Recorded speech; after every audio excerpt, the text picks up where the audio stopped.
J'étais juste fatigué de me planter et d'être à bout. J'étais fatigué de faire des erreurs, de me relever et d'avancer. J'étais fatigué d'avoir autant de cicatrices sur moi. J'en étais arrivé à un point dans ma vie avant de rencontrer Sky, avant mon baptême où j'en avais assez. J'étais malade et fatigué de moi-même. Tu vois ce que je veux dire? Juste les deux personnes ici, mon vrai moi et l'ego. J'en avais marre de moi-même.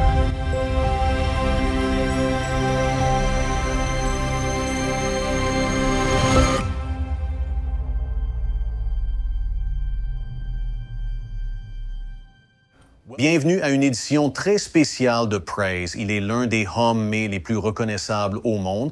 Il a conquis le ring de catch, il a conquis Hollywood, il a réussi sa vie. Et pourtant, Hulk Hogan avait besoin du seul et unique Jésus. C'est pourquoi récemment, il a été baptisé dans une profession très publique de sa foi. Il se joint à nous aujourd'hui pour partager son témoignage, pour partager son cheminement. Et Hulk, vous avez écrit sur X, anciennement connu sous le nom de Twitter après votre baptême, « L'abandon total et la dévotion à Jésus est le plus grand jour de ma vie. » C'est génial à entendre. Merci beaucoup de nous rejoindre ici aujourd'hui dans votre jardin. Laissez-moi avoir cette énergie d'abord. Absolument. Je la prends de toi et je te l'ai prise. Cela revient en boucle, Hulk. Je te le disais hors caméra. Juin 1986. Le Spectrum de Philadelphie. Je suis un jeune Hulkamaniac. Mon père, nous n'avions pas d'argent, mais mon père trouve d'une manière ou d'une autre de l'argent pour acheter des billets et je te vois mettre KO King Kong Bundy en direct. C'était il y a 38 ans. Maintenant, je suis assis ici avec toi, un de mes héros d'enfance. C'est une bénédiction et encore plus à cause de ce que Dieu fait dans ta vie en ce moment. Amène-nous juste avant Noël 2023. Tu te fais baptiser. Des millions de personnes à travers le monde le voient. Qu'est-ce qui t'a amené à ce point? Qu'est-ce qui t'a amené à ce moment? Eh bien, c'est génial d'être ici avec vous. Et l'équipe, il y a une énergie folle aussi. Ils sont tous croyants. Alors, c'est agréable d'être dans un environnement si puissant. Ma femme est là-bas derrière. Elle est ma partenaire de crime. Elle marche avec moi dans la lumière. Et j'ai l'élégant Ron. C'est mon chef d'équipe. C'est un peu comme Ronnie dit toujours. Le faire aiguise le faire. Alors, j'ai beaucoup appris de lui sur le devenir. Qui j'étais censé être. J'ai été sauvé quand j'avais 14 ans. J'ai accepté Christ comme mon sauveur avec un groupe de jeunes où je jouais de la guitare pour que tous les enfants puissent chanter. C'est comme ça que j'ai été entraîné dans le groupe de jeunes. Ils avaient besoin d'un guitariste. Et donc j'ai été sauvé quand j'avais 14 ans. Mais j'ai essentiellement déraillé. Vous savez, je ne comprenais vraiment pas le pouvoir, vous savez, et être croyant à cette époque-là. Donc vous savez, j'ai traversé mon adolescence et ensuite je suis entré dans le fou métier du catch, ce qui m'a encore plus déraillé. Et finalement, j'étais juste fatigué de m'écraser et de brûler. Vous savez, j'étais fatigué de faire des erreurs et de me relever et d'aller de l'avant. J'étais fatigué d'avoir tant de cicatrices sur moi et de continuer. Et c'était une situation où je me suis retrouvé profondément en prière. Et j'en suis arrivé au point où j'ai été marié plusieurs fois et ce n'étaient pas les bonnes personnes parce qu'elles n'étaient pas de vraies croyantes. Elles n'étaient pas connectées avec Dieu, vous savez. Et donc, quand j'ai rencontré Sky, tout semblait parfait. La chimie et tout le reste. Et elle a été baptisée. D'accord, avec nos enfants aussi. Et donc, quand je l'ai rencontrée, les choses ont commencé à changer parce que j'étais très agressif à cause de la lutte, vous savez. Je m'entendais bien, vous savez, la plupart du temps avec les gens. Mais ensuite, si les choses n'allaient pas dans mon sens, je n'avais pas de patience. Tu sais, j'ai pris des décisions vraiment vite. Et donc, tu sais, une fois que j'ai rencontré Sky et qu'elle a commencé à m'expliquer comment le Saint-Esprit l'a envahi sur ce pont, et tu peux voir par cette fenêtre, ici, le pont de Clearwater, et plus on parlait, plus je commençais à comprendre. Elle m'a, en fait, calmé de cette turbulence que j'avais en moi et me fait me sentir plus en paix. Nous avons simplement décidé d'aller de l'avant et de nous faire baptiser pour que le monde entier connaisse la vérité que nous savions. Et nous nous sommes vraiment rapprochés du pasteur Aaron à l'église chrétienne Indian Rocks, que nous allons rencontrer sous peu. Oui, j'ai hâte que tu le rencontres. C'est lui l'événement principal, frère. Et c'est comme cela que ça s'est passé. Nous sommes simplement arrivés au point où nous voulions que tout le monde sache, tu sais, et surtout les enfants de Sky. Je voulais qu'ils comprennent que je n'étais pas juste un petit ami. J'étais quelqu'un qui voulait faire partie de leur vie et être un ami et une sorte de beau-père pour eux et rendre les choses vraiment positives. Et nous venons juste de nous faire baptiser. Et c'est complètement nouveau depuis. Tu le ressens. Oh, mon frère, c'est juste incroyable. Tu sais, vous ressentez la différence. Oui, je suis beaucoup plus en paix avec moi-même. Et quand des choses arrivent, ce n'est pas quelque chose d'urgent. Vous savez, ça n'a plus de sens de s'inquiéter et de stresser. C'est juste pratiquement parti maintenant. Après tout ce que vous avez accompli dans votre vie, cela peut être la saison la plus excitante de votre vie. Cela peut très bien commencer maintenant, c'est excitant.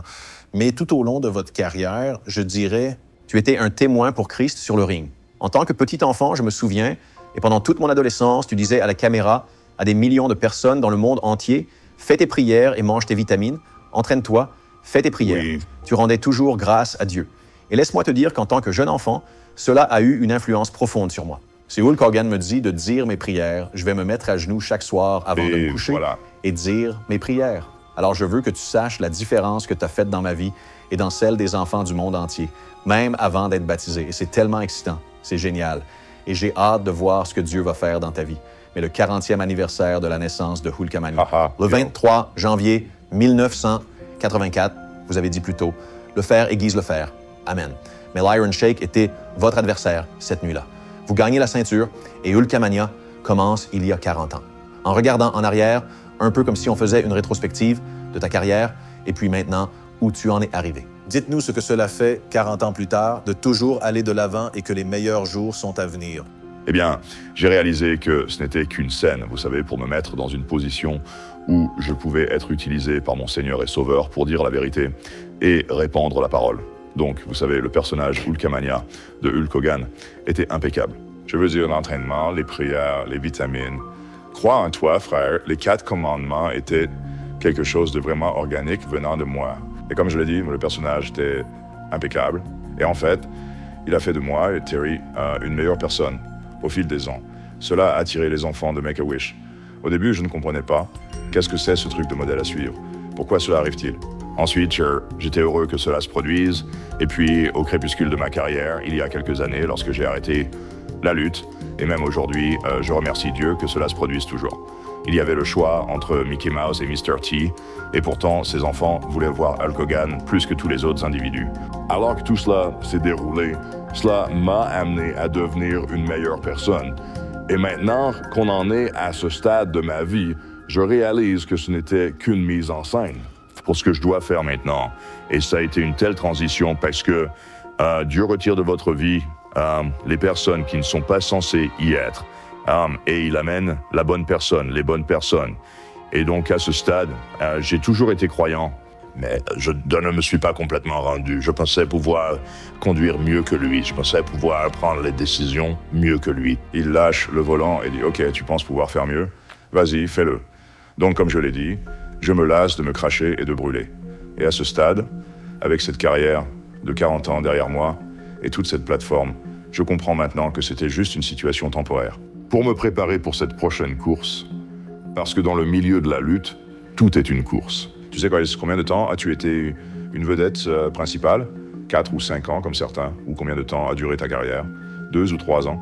Eh bien la mienne a duré presque 40 ans. Et maintenant que cette période est terminée, je me prépare à commencer cette nouvelle étape. Et donc maintenant, je comprends pourquoi je suis ici et pourquoi tout cela est arrivé. Parlez-nous de votre enfance dans cette région, la région de Tampa-Clearwater, votre famille, vos débuts, comment vous êtes entré dans le jeu. Vous êtes un grand fan de Dusty Rhodes, je le sais, mais vous étiez un rocker, vous étiez un musicien. C'était peut-être votre premier amour. Parlez-nous un peu de votre enfance, de votre éducation. Eh bien, j'ai grandi juste de l'autre côté du pont à South Tampa. Et j'ai commencé par aller à l'école primaire de Ballast Point. Et tous les enfants de l'autre côté de la rue se trouvaient à l'église baptiste de Ballast Point.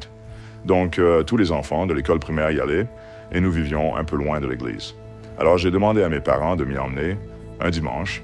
Et après ça, ils ne sont pas retournés à l'église, mais j'y allais à vélo chaque dimanche. C'est là que j'ai un peu commencé en harmonie avec l'église baptiste. Mais en grandissant dans le quartier, je suis allé au collège Monroe et au lycée Robinson. Et tout ceci était au sud de Gandhi. Et quand vous êtes au sud du boulevard Gandhi, vous êtes appelé un SOG, South of Gandhi. Quand tu es au sud de Gandhi, tu sais, tes options de carrière étaient la construction, dealer de drogue ou athlète. Et c'était les choix que tu avais. En grandissant dans cette région, je me suis vraiment intéressé à jouer de la guitare. parce que ma mère jouait du piano et elle a appris à certains enfants du quartier à jouer. Donc je me suis intéressé à la musique. Mais tout le temps, je regardais la lutte, tu sais. Alors, et tu sais, je me suis retrouvé dans un petit groupe de garage et la première fois que nous avons eu l'opportunité de jouer pour $200 pour une fête d'anniversaire. Oh mon Dieu, je veux dire, je peux gagner de l'argent en faisant ça. Bing, illumination dans ma tête. Donc de toute façon, je me suis amélioré de plus en plus à la guitare et j'ai traversé plusieurs groupes. Je commençais à gagner vraiment bien ma vie avec la musique, tout en regardant le catch tout le temps. Et donc après environ 10 ans, à jouer de la musique et à faire les mêmes circuits, en obtenant seulement de petites augmentations année après année, c'était une situation où j'ai dit à tous les gars du groupe que nous répétions à Ybor City. Et il y avait un type là-bas avec un groupe appelé Blues Image. Et ils avaient une chanson appelée Ride Captain Ride. Et j'ai joué la ligne de basse pour cette chanson. Et je ne sais pas s'ils ont utilisé la ligne de basse ou s'ils l'ont rejouée en studio avec un gars qui a joué exactement la même partie que moi. Après avoir fait cela, le gars Mike Panera, le chef du groupe Blues Image, parlait de là nous étions sur la route et ceci et cela et l'autre. Et il y avait une opportunité pour nous de faire leur première partie à Blackfoot. Alors je suis retourné et j'ai dit à mes gars, il y a une chance de partir en tournée. Un gars venait de se marier, la petite amie d'un autre était enceinte. Il ne voulait pas partir. Alors j'ai dit, c'est fini, j'abandonne. Je vais être le plus grand professionnel. Je ne sais pas pourquoi j'ai dit ça, mais je l'ai dit. J'ai dit, je vais être le plus grand catcheur professionnel de tous les temps. Et tous les gars du groupe sont tombés par terre en riant. Et ça m'a vraiment mis en colère. À l'époque, vous mesuriez environ 2 mètres et pesiez près de 136 kilos. Vous aviez la taille. Je faisais 2 mètres, vous savez, avant toutes les opérations du dos et tout ça. Et j'étais en très bonne forme. Je pesais probablement environ 110 ou 115 kilos, peut-être 120, je ne sais plus. Mais à partir de ce moment-là, vous savez. En grandissant ici, en regardant le catch, étant un grand fan de Dusty Road et un grand fan de catch, mon père m'emmenait à l'armurerie Fort Homer, Hesley Armory, 3 ou 4 000 personnes. Et cela me hypnotisait quand j'étais là-dedans. Et je pensais que je pouvais le faire, mais je n'y avais jamais vraiment pensé jusqu'à ce que je le dise verbalement aux membres du groupe, parce que j'étais un peu en colère contre eux, vous savez. Parce Il l'a presque fait exister. Oui, donc une chose en a entraîné une autre. Et j'ai passé une audition. Ils m'ont cassé la jambe le premier jour et on dit « Ah, ne reviens jamais ». Tu sais, ils se sont mis entre mes jambes et le gars a mis son coude sur mon tibia, a attrapé mon orteil, a appuyé sur ma jambe et l'a cassé. Et donc, tu sais, je suis rentré chez moi et environ 4 mois plus tard, l'état d'esprit était de ne jamais laisser quelqu'un me blesser à nouveau.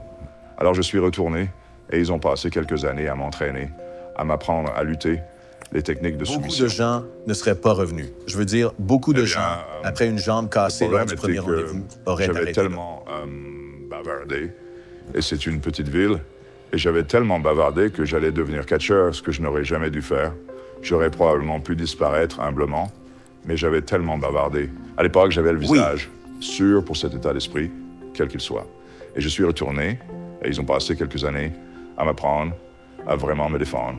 Et beaucoup de trucs de l'UFC, les soumissions et les crochets, les fractures osseuses, etc. Ce qui, après quelques années de cela, et d'être dans le dojo avec Hiro Matsuda, et ils m'ont dit que c'est ça la lutte. J'ai vraiment commencé à pleurer. Je pensais qu'ils plaisantaient parce qu'ils ont dit « Eh bien, Eddie Graham, le promoteur descend, il va s'entraîner avec toi. » Je me dis « Oh mon Dieu, j'ai été battu par tous ces gars débutants. Maintenant, Eddie Graham, le promoteur, va venir. Il va me tuer. Je ne vais jamais survivre à ça. Il m'a appris comment taper dans les cordes et attraper une prise de tête sans blesser les gens. » Et je me suis effondré. Je ne pouvais pas croire qu'il m'avait trompé pendant si longtemps. Et je croyais que ce catch était réel parce que la façon dont il me frappait, c'était réel. Donc, c'est un peu la transition. En grandissant ici, en étant fan, en jouant de la musique, tout s'est enchaîné. Et la prochaine chose que je me souviens, c'était au Madison Square Garden. Mon ami, tu as gagné la ceinture.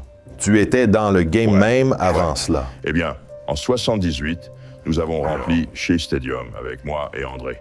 Et c'était énorme à l'époque. Et c'est là que j'ai vraiment commencé à réaliser, d'accord, je commence à comprendre ces choses maintenant. Au fur et à mesure que vous progressiez dans le métier, comment avez-vous développé votre personnage? Vous avez vu comment les gens réagissaient? Comment avez-vous, parce que c'est évidemment un élément clé dans le catch, le business du catch. Vous devez trouver votre, je ne veux pas dire gimmick, ils utilisent souvent ce terme, un bon mais votre personnage, Comment êtes-vous devenu Hulk Hogan? Beaucoup de transitions ont commencé comme un super destructeur avec un masque, car il disait « Oh, tu es un grand gars, tu pourrais être quelqu'un un jour. Nous ne voulons pas te battre chaque soir et montrer ton visage, car ton équipe sera ruinée avant même de commencer. » Alors j'ai commencé comme un super destructeur, j'ai arrêté après tout ça et j'y suis retourné. Payer les factures. Puis je suis devenu Terry Boulder pendant un certain temps et ensuite Terry le Hulk Boulder, et cela a duré un petit moment. Puis je suis allé à Atlanta et le promoteur là-bas m'a nommé Sterling Golden. Et cela n'a duré qu'un court moment. Je pense que je luttais 13 ou 14 fois par semaine et je pense que je gagnais 125 $ par semaine. Alors j'ai arrêté de faire cela. Et finalement, quand je suis rentré chez moi, 2 catcheurs très populaires ici, Jack et Jerry Briscoe, ont dit « Il y a ce gars, Vince McMahon, qui t'appelle. » J'ai dit « Je ne lutte plus. J'ai arrêté. Je ne veux plus rien avoir à faire avec ça. » Ils ont dit « Non. New York, le New Jersey, la zone, qui était le territoire à l'époque, ce n'était pas international. Ils ont dit « Ce territoire autour de New York, le Madison Square Garden, est pour tous les grands gars. » Je m'entraînais avec des poids. Je pesais 130 kilos environ. J'étais en très bonne forme. Et donc, je suis monté là-bas. Vince McMahon Sr. portait ses lunettes à mi-chemin sur le nez. Il clique des pièces de 25 cents ensemble quand il vous parle. Il dit, eh bien, j'ai Pedro Morales pour les Américains d'origine portoricaine et j'ai Chef Jay Strongbow pour les Amérindiens. Américains, vous savez, peu importe comment vous le dites. Et Bruno Sammartino pour les Italo-Américains. Et je veux que vous soyez, au lieu de Terry the Hulk Boulder, je veux que vous soyez Hulk Hogan pour les Irlandais américains. Et voici 2 bouteilles de teinture rouge pour vous teindre les cheveux en rouge. Oh mon Dieu, je deviens déjà chauve. Si je mets de ce collant en rouge dans mes cheveux, la fête est finie. Alors j'ai dit à Fred Blassie, avec qui ils m'ont associé, que je ne pouvais pas le faire.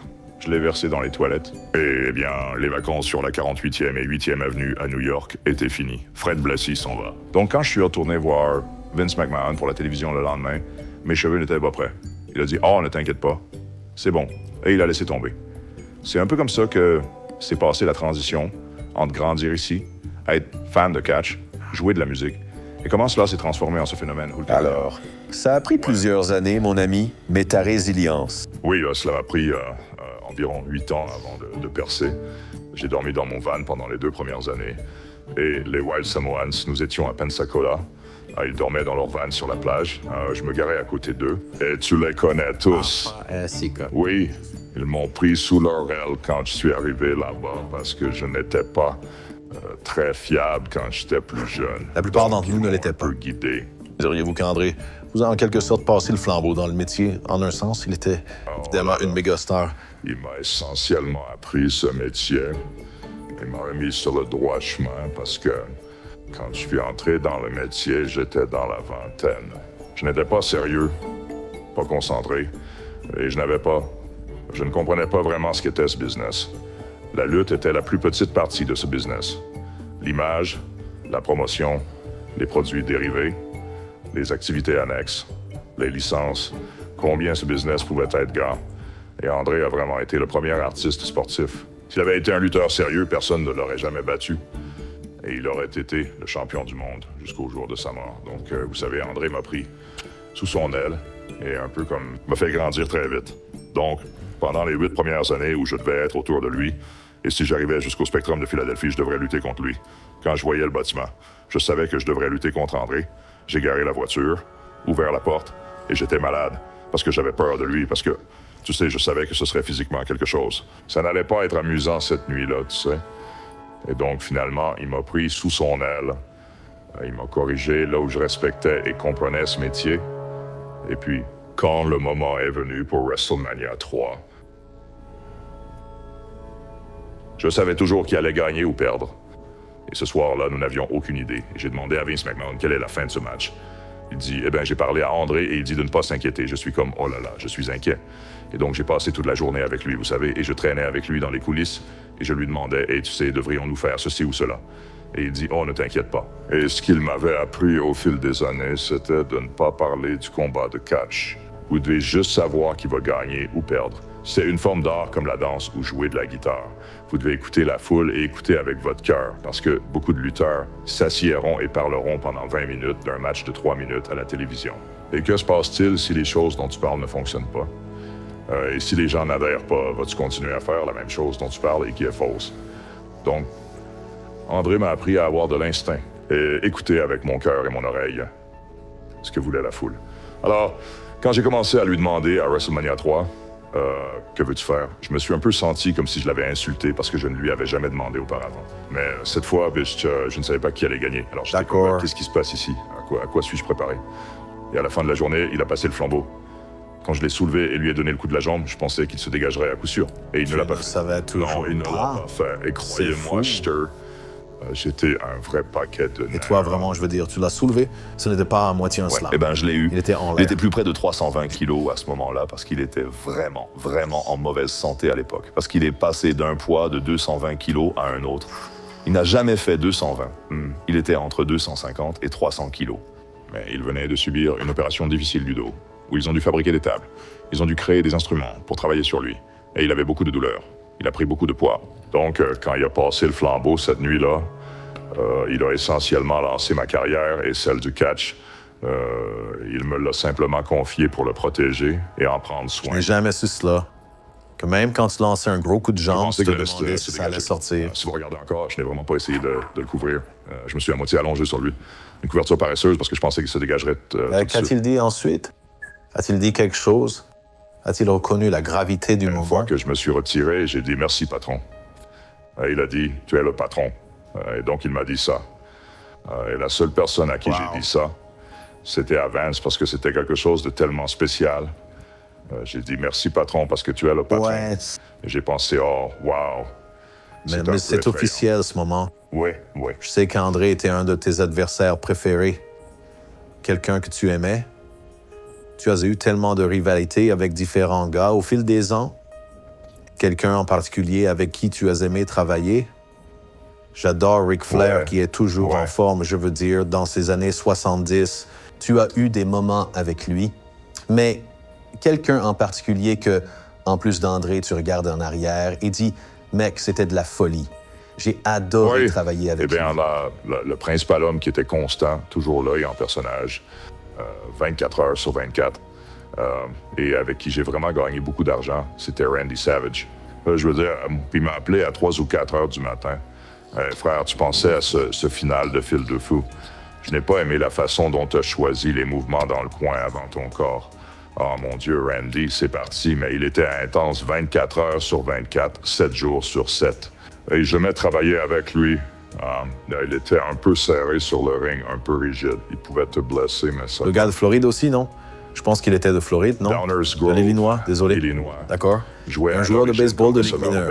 Exact. Pour l'équipe ferme des Cincinnati Reds en Bellator. Et c'était un sacré athlète. Oui, rapide, vraiment rapide. Oui. Oui, et maintenant que j'écoute ses interviews, je pensais qu'il était complètement à l'ouest.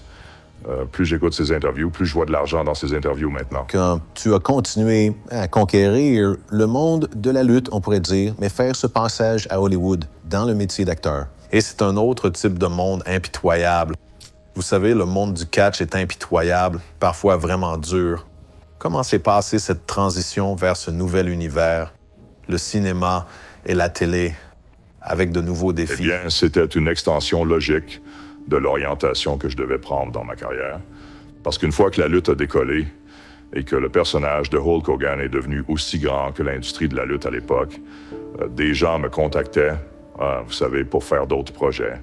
Des publicités pour le Super Bowl, des publicités Right Guard, toutes sortes de choses. Les films étaient une extension logique.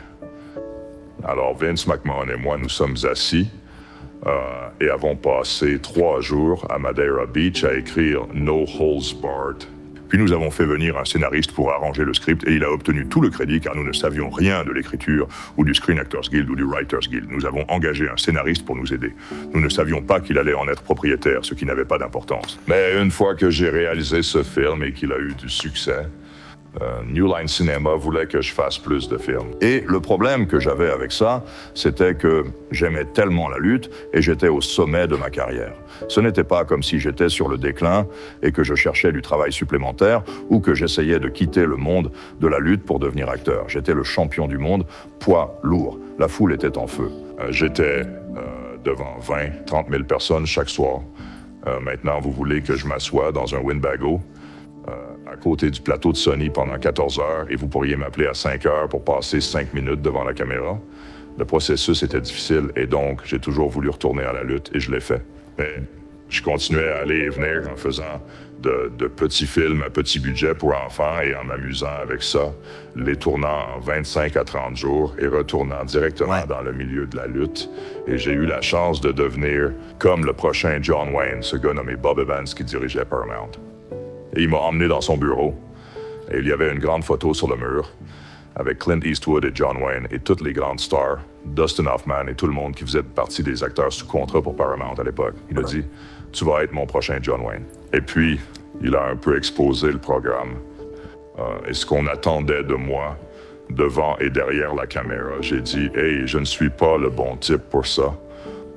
Alors, j'ai juste décidé de retourner à la lutte. Beaucoup de gens auraient sauté sur l'occasion, c'est sûr. Nous parlons de toutes les choses incroyables que tu fais maintenant et de ce qui s'en vient. En revenons encore dans les années 80. Rocky III. Maintenant, pour moi et pour beaucoup, c'était probablement leur première exposition à Hulk. Tu as joué aux côtés, bien sûr, de Sylvester Stallone et Mr. T. Et nous parlons des choses qui bouclent la boucle avec certains de tes anciens collègues ici à ton église te conseillant. Hey, tes co-stars, Sylvester Stallone et Mr. T sont tous deux des chrétiens pratiquants. Plutôt cool. C'est incroyable. Hey, ils le sont toujours pendant que nous parlons, vous savez. Mr. T est probablement l'un des chrétiens les plus francs-parlers que j'ai jamais rencontrés. En 1982, qui aurait pu imaginer à l'époque que ces acteurs, Stallone et Mr. T, évidemment très célèbres, qui aurait pensé, je suppose, que vous seriez tous ici maintenant à proclamer publiquement votre foi en Jésus? Oui, c'est incroyable. Tu sais, avec T, il a ce qu'il est, c'est Mr. T, c'est Mr. T. Tu sais, il te le dit directement. Tout comme Stallone, Sly est le même gars qu'il était à l'époque. Il n'a pas changé d'un pouce. Vous savez, il a sa foi et il a sa volonté. Et c'est exactement le même gars et rien de tout cela ne l'a affecté. Aucun succès, aucune, vous savez, célébrité, rien de tout cela n'a changé qui il était. C'est vraiment cool de voir ces gars. J'adore ça. Comment ta famille a réagi, ta mère et ton père, quand tu es entré dans le business de la lutte? Un business fou sur la route constamment où ils disent « Terry, que fais-tu? » Ils ont vraiment eu du mal avec la musique, tu sais, parce que c'était censé être un passe-temps. Puis tout d'un coup, tu sais, à l'époque où tu jouais dans ces clubs de rock'n'roll, et tu étais encore au lycée, tu sais, et tu jouais de 9 h du soir à 2 h du matin, et tu étais censé être levé vers 8 h du matin, j'allais vraiment... Et tu avais l'air mature avant ton âge. Non, je n'ai pas... Non, je veux dire la taille, la hauteur, tu vois ce que je veux dire. J'avais l'air d'avoir 21 ans quand j'en avais 16, d'accord. Mais tu sais, quand tu vas à contre-courant, et c'est même difficile à expliquer, comme en 69, 70, 71, être au lycée et avoir 2 voitures neuves au lycée.